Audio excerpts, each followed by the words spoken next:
Аксы окуясы азаттык жолундагы чечкиндүү аракеттердин башаты. 2002 жылдын 17 мартында болгон бул трагедия өлкөнүн тарыхында массалык түрдө бийликтин иш-аракетине каршы чыгуу катары бааланат. Андан бери билинбей 18 жылдын жүзү өттү. Аксы окуясы жөө жүрүшкө чыккан 6 жай тургундун өлүмү менен коштолгон.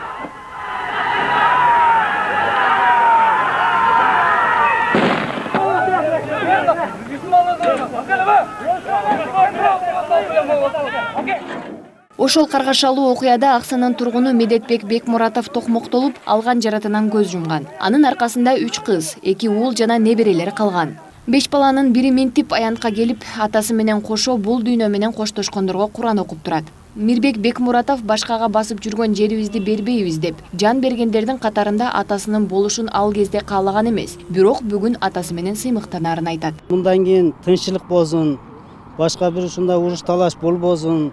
Бийликтер өзүнүн ишин так аткарса эле эл көтөрүлбөйт да. Ошондой жакшылыктарды каалайм, башка деле эме жок, башка жакшылыктар болсун да. Мындан 18 жыл мурда өткөн Аксы аламатынын жарасы эмдигичи айык элек, айыгышы дагы күмөн. Кайгылуу апатта Боспиек айылында чырактай 6 жигиттин набыт болушун уккандардын баары алгач сестее түшүп, анан тарыхты кан менен баштап алуунун арты кандай болор экен деген ой менен баары селт этишкен. Кыргызстан өз алдынча өлкө катары бекем тирек ала албай, калыптануу учурун башынан кечирип жаткан чагында минтип азаматтардын канынын төгүлүп кетиши баарын ойго салган. Тарых бул тарых.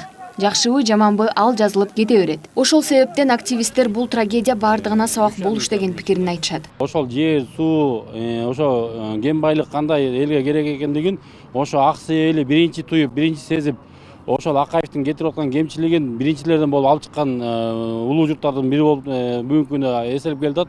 Ушул нерсени бүгүнкү күнү түбөлүккө калтырууга баарыбыз үндөшүбүз керек. Ошол эле маалда Акаевдин кетирилген кемчилигин эске албастан, ошону баягы сабак катары далилдебестен, мына кийинки президентибиз Бакиев Курманбек Салиевич дагы ушул жолду улаган.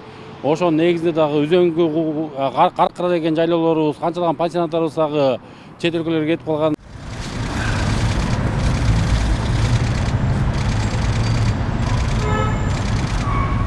Президент Сооронбай Жээнбеков курман болгондордун жаркын элесине таазим этип, 2002 жылдагы Аксы окуясында жана 2010 жылы Бишкек шаарынын Ала Тоо аянтындагы апрель окуясында эркиндик үчүн курман болгондордун элесине арналган монументке гүл койду.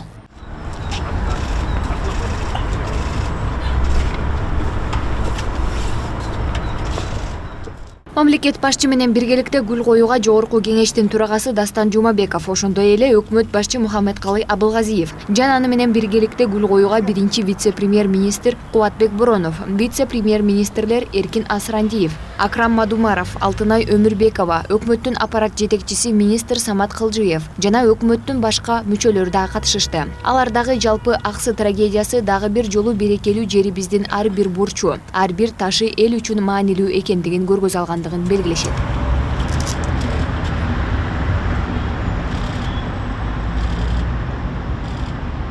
Аксы окуясы элдин аң сезимине революция жасаган чечүүчү учур деп белгиленет. Бул Кыргызстандын келечектеги турмушунун активдешүүсүнө, жарандык коомдун ойгонушуна жем таштаган учур болуп калды. Ал өлкөдөгү бир нече олуттуу саясий өзгөрүүлөрдүн жаралышына дагы себеп болду. Андыктан Аксы окуяларына катышкан жана андагы курман болгон баатырлардын бардыгы тарых барактарында жана элдин эсинде түбөлүккө кала берет. Айза Камчыбекова, Нурдан Карыпбеков, Пирамида.